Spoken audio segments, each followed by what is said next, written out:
The 2026 World Cup was designed to be a landmark event in football history. With an expanded field of 48 nations and matches spread across 3 host countries, the tournament was promoted as a celebration of unity, diversity, and the global reach of the game. For most teams, that vision has become reality. But for one nation, the journey has looked dramatically different. Instead of enjoying the same conditions as their competitors, Iran has spent much of this World Cup navigating obstacles that no other team has faced. And after weeks of frustration, public criticism, and formal complaints, a significant development has finally altered the situation. Imagine preparing for the biggest tournament of your career and discovering that a trip covering barely more than 100 miles will consume nearly an entire day. What should be a short flight becomes a lengthy process involving border controls, immigration procedures, security checks, and extensive travel logistics. Now imagine repeating that process before every match and immediately after every final whistle. That has been the reality for Iran throughout this World Cup. To understand why recent events matter so much, it's important to examine how this unusual situation developed in the first place. Iran earned its place at the tournament the same way every other qualified nation did, through results on the pitch. Their qualifying campaign secured a deserved spot among the world's best teams and created optimism that they could compete strongly on football's biggest stage. Drawn into a challenging group alongside Belgium, Egypt, and New Zealand, Iran appeared to have a realistic chance of advancing if they could perform to their potential.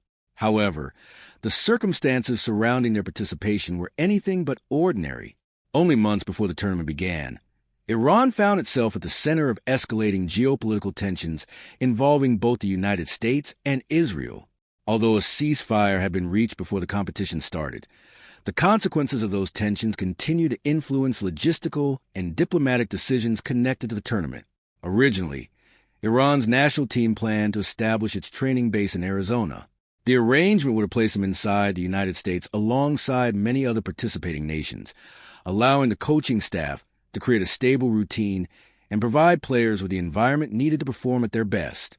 Those plans changed.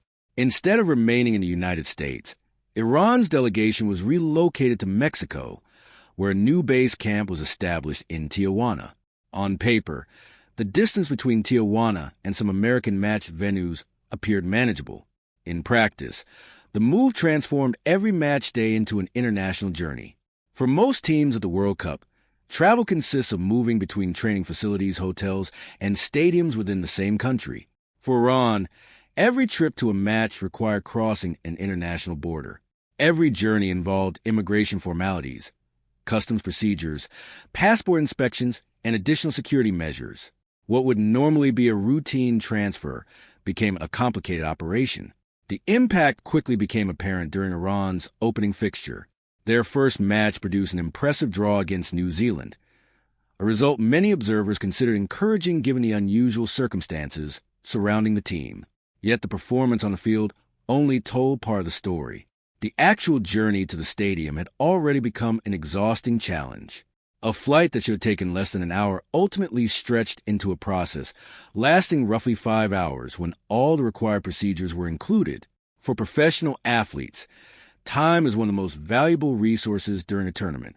Every hour spent recovering, training, sleeping, or preparing can influence performance. Instead of following the same carefully managed schedules enjoyed by other teams, Iranian players were spending valuable preparation time navigating travel requirements. Elite football is built on routine. Coaches design schedules around recovery sessions, tactical meetings, nutrition plans, and rest periods. Players rely on consistency to perform at their highest level. Disruptions may seem minor from the outside, but at the top level of sport, small disadvantages can produce significant consequences. That reality became even more obvious after Iran's opening match. According to members of the coaching staff, the team was informed that it would need to leave the United States immediately after the game concluded, rather than staying overnight and beginning recovery in the same city as many other teams would. The squad was required to return directly to its Mexican base. For manager Amir Galanoy, the situation became increasingly difficult to accept. Recovery is one of the most important aspects of modern football. Players finish matches physically exhausted. Sports scientists immediately begin treatment programs designed to reduce fatigue, prevent injuries, and prepare athletes for the next challenge. Sleep quality, hydration, nutrition, and medical support all play critical roles. Being required to travel almost immediately after completing a World Cup match disrupted that entire process. The coach openly expressed his frustration, arguing that his players were operating under conditions unlike those faced by any other team in the competition. His comments attracted international attention because they highlighted an issue that had largely remained in the background during the tournament's early days. Yet travel complications were only one part of the broader challenge. Several members of Iran's support staff reportedly encountered difficulties obtaining visas and travel authorization. Individuals responsible for logistics, medical care, and technical preparation faced obstacles entering the United States. In some cases, additional administrative procedures became necessary during the tournament itself. Even routine tasks became complicated. Reports emerged that players and officials were required to devote time and energy to visa-related matters that most competing nations never had considered. The Federation also voiced concerns regarding ticket allocations and access for media representatives attempting to cover the team's campaign. Taken individually, each issue might have appeared manageable. Together, they created a pattern that left many within the Iranian camp feeling disadvantaged. The result was a tournament experience unlike any other.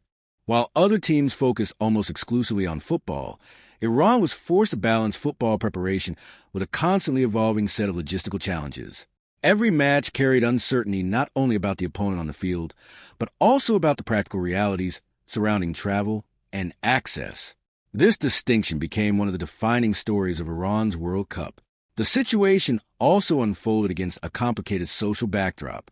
Iranian matches attracted intense attention from supporters both inside and outside the country. Stadiums became places where football, identity, politics, and personal beliefs intersected in highly visible ways. Large numbers of supporters attended matches carrying different perspectives and emotions. Some passionately supported the team while remaining critical of political developments back home. Others viewed the tournament through a broader political lens. The atmosphere surrounding Iran's matches reflected those complexities, creating scenes unlike those associated with most other nations in the competition. All of this added another layer of pressure to an already difficult tournament experience. Historically, World Cups have often intersected with political issues.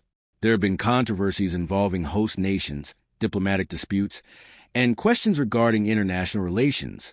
Yet rarely has a team's basic ability to travel between its accommodation and its matches become such a central storyline.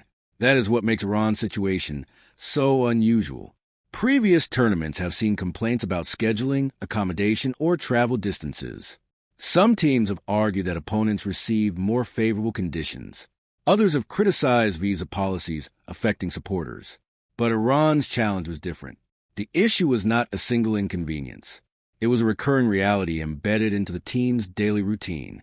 Every match required crossing international borders. Every preparation cycle was shaped by factors that no other squad had confronted in the same way. Recognizing the seriousness of the situation, Iran's Football Federation submitted a formal complaint to FIFA. Officials argued that the conditions undermined competitive fairness and placed their team at a structural disadvantage. Their position was straightforward. A World Cup should provide all qualified teams with the opportunity to compete under reasonably equal conditions. While complete equality is impossible, the Federation argued that repeated border crossings, shortened recovery periods, and administrative obstacles exceeded what should be expected from any participant. For weeks, there appeared to be little movement. Then came an important breakthrough. Ahead of Iran's crucial group stage meeting with Egypt, tournament authorities approved a change to the team's travel arrangements. Instead of arriving in the United States only shortly before the match, the squad would be permitted to enter 2 full days in advance. At first glance, that adjustment might seem minor. In reality, it represented a meaningful improvement. 2 additional days provide valuable preparation time. Coaches gain opportunities to conduct training sessions. Players can adapt to their surroundings, recover from travel, and follow normal routines. Medical staff can oversee recovery protocols without the pressure created by constant movement. Most importantly, the change brings Iran's preparation closer to the standards enjoyed by other teams. While the arrangement does not eliminate every concern raised by the Federation, it marks the first significant modification since the tournament began. It demonstrates that persistent complaints and public attention have produced at least some response. Whether this change becomes a long-term solution remains uncertain. If Iran advances beyond the group stage, questions about future logistics will become even more important. Knockout football often involves shorter recovery periods and increased physical demands. Maintaining the previous travel pattern through multiple elimination rounds would present major challenges from both sporting and medical perspectives. That reality makes the coming days particularly significant. For players, the issue extends far beyond administration and politics. Every footballer dreams of competing at a World Cup. Years of sacrifice, training, and dedication lead to moments like these. Athletes expect pressure from opponents and expectations from supporters. What they do not usually expect is a tournament structure that complicates basic preparation and recovery. Those hidden factors can influence performance in ways spectators rarely see. Fatigue accumulates. Recovery windows shrink. Mental focus becomes harder to maintain. The effects may not appear in statistics, but they can shape outcomes over time.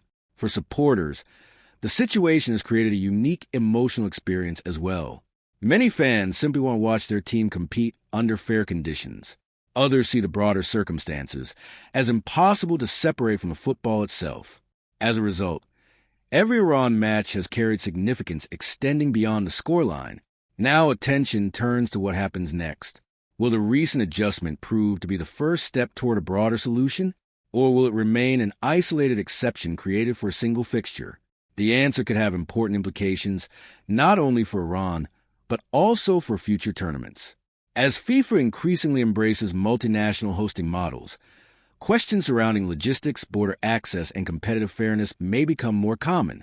Iran's experience has exposed challenges that organizers may need to address more carefully in the future.